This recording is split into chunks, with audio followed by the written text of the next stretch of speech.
Nous sommes très heureux de vous retrouver sur Medi 1. Soyez les bienvenus dans l'invité de la rédaction.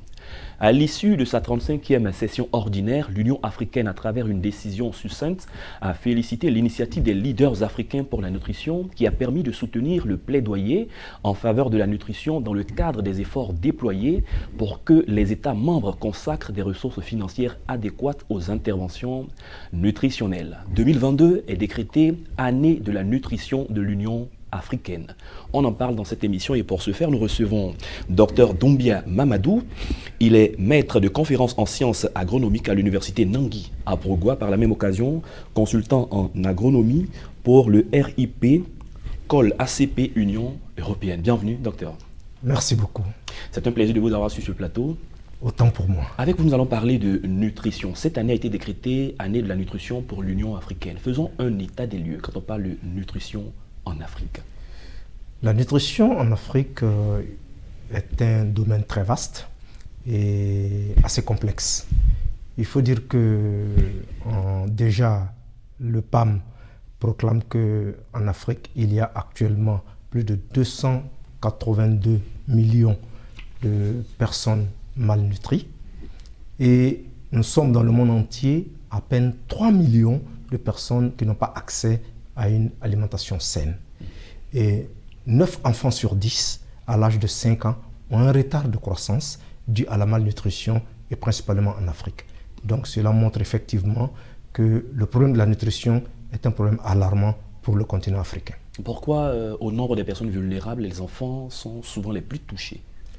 Il faut dire que en fait, l'Afrique est souvent malheureusement un lieu où il y a beaucoup de conflits, où les infrastructures ne sont pas assez bien conçues et il y a aussi beaucoup de problèmes structurels avec les ajustements, le niveau de la compétence des producteurs. Donc ça fait qu'effectivement à ce niveau-là, on a beaucoup de contraintes et surtout la pauvreté. Donc voilà autant d'éléments qui font que en fait, la couche la plus fragile, les enfants et surtout les femmes, sont vraiment les plus affectés par le problème de la nutrition en Afrique. On parle beaucoup de l'Afrique comme le continent d'avenir. Est-ce que l'Afrique peut atteindre effectivement cette autosuffisance alimentaire? Sur le plan scientifique, il faut dire que l'Afrique regorge de beaucoup de potentialités. Nous avons les terres arables les plus riches, nous avons des ressources en eau, il y a tout simplement la maîtrise des techniques de production et aussi la politique effectivement qui doit accompagner toutes ces structures pour que effectivement nous n'ayons pas faim en Afrique, et c'est possible. Vous parlez de politique qui devrait accompagner toutes ces initiatives. La plupart de nos pays sont des pays agricoles, mais comment comprendre que dans ces pays à 80% agricoles, il y a de la malnutrition, il y a des problèmes de nutrition alimentaire? Le problème il est plus structurel. Il faut dire qu'après les indépendances, et même avant les indépendances, l'Afrique a été d'abord colonisée. Et le colon principalement ne faisait que développer les cultures de rente, ouais, telles que le café, le cacao, l'EVA, le palmier à huile, qui en fait ne contribuent pas à la nutrition de populations indigènes ou de populations locales africaines. Donc il va sans dire qu'effectivement ces produits agricoles sont produits pour être exportés.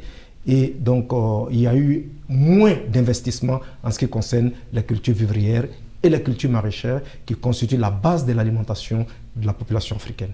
Donc voilà, c'est structurel. Maintenant, il faut changer de paradigme. Il faut donc essayer d'orienter. Certes, les cultures pérennes nous apportent des devises extérieures, mais il faut aussi maintenant songer au développement local à travers le développement des cultures maraîchères et des cultures vivrières. Venons-en à l'objectif de l'Union africaine.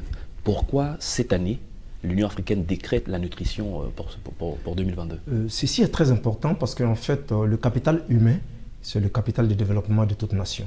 Et lorsque ce capital-là est fragilisé par des problèmes de famine, il y a lieu effectivement de décréter une année vraiment contre la malnutrition. Et la malnutrition, comme je l'ai dit, regorge plusieurs aspects. Il y a l'accessibilité, il y a la disponibilité, il y a les moyens, les infrastructures qui doivent accompagner, ce qui fait qu'effectivement, je pense que c'est une bonne idée et une bonne entente entre les dirigeants et les leaders africains pour proclamer cette année de la nutrition. Revenons sur l'accessibilité, la disponibilité.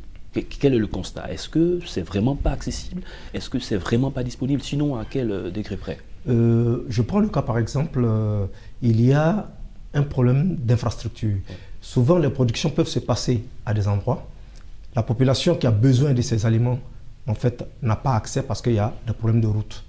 Donc ça fait que souvent il arrive que la banane en Côte d'Ivoire pourrit dans des zones alors qu'il y a des zones qui en ont besoin. Donc ça, il y a l'accessibilité. La disponibilité, elle peut être aussi en fait momentanée. À des moments de l'année, on a telle denrée et on n'a pas telle denrée. Donc tout ça, c'est une politique générale, une réflexion générale qui puisse nous permettre effectivement de résoudre ces problèmes d'accessibilité et surtout de disponibilité. Un autre problème aussi, c'est qu'il faille augmenter les structures de transformation. Parce qu'il y a des moments où on a beaucoup de denrées, mais ces denrées ne sont pas transformées, ces denrées pourrissent. Donc il faut réfléchir à l'agroalimentaire, à la transformation de ces denrées-là pour que pendant toute l'année, effectivement, nous ayons de la disponibilité. Et surtout le pouvoir d'achat aussi des populations est faible. D'accord. Voilà. À quoi est-ce qu'il faut s'attendre une fois que l'année est décrétée, année de la nutrition, de façon pratique sur le terrain? Qu'est-ce qu'on verra? Moi, je pense que d'abord, peut-être c'est informer, et puis surtout, un renforcement des capacités des producteurs, mais je pense qu'avoir surtout une politique d'ouverture vis-à-vis des populations qui produisent, les accompagner. Aujourd'hui, par exemple, avec la Covid, on a un souci d'intrants. Les intrants chimiques sont devenus très chers. Donc, il y a un problème même d'accessibilité aux intrants pour la production. Donc, s'il n'y a pas un accompagnement des producteurs, il n'a pas accès à ces intrants, il n'a pas les moyens, donc ça va effectivement engendrer la faim.